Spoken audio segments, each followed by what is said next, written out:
So, sequels. It's the second movie, or the third movie, or fourth movie that comes after the original, which normally is the best. And you think of movies like, I don't know, Star Wars, or Lord of the Rings, or Indiana Jones maybe.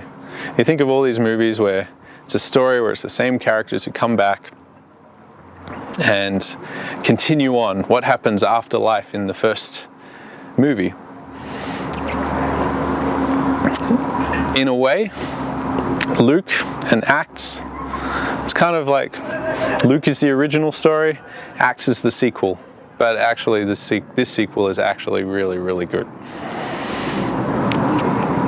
When we look in Luke, we see the story of Jesus. In Luke 10, he gets asked, who's our neighbor? Who's this person that we're supposed to love? This neighbor, when we're commanded to love God and to love our neighbor, who is the neighbor that God is referring to? And he tells this story of the Good Samaritan, who just happens to be the most despised person, at least in the area, that the Jews could have possibly have had illustrated as their neighbor.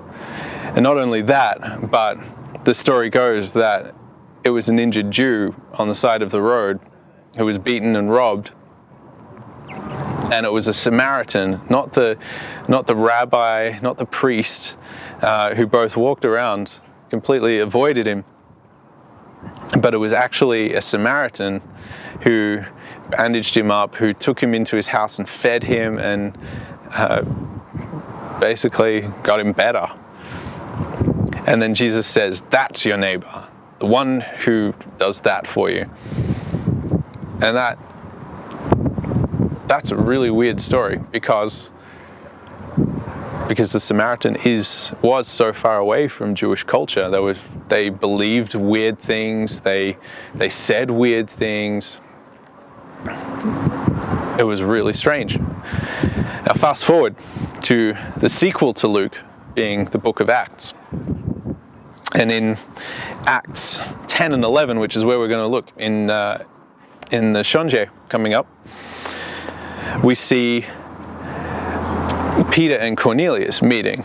You see, as you read through the story, that it's just random things that happen to bring these two people together.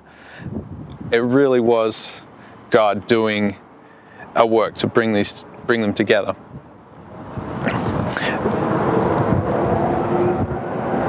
In this, I want you to think about who is your neighbor. Who is that person who is so disconnected from you culturally, in terms of maybe geography? Maybe they live fairly close to you, but they're just so different, so far different. Who is that person? And think about that and what God has done, perhaps, to actually bring you near them. And what could your life look like, lived as a follower of Jesus, be like in front of them? I hope that makes sense. Think about it.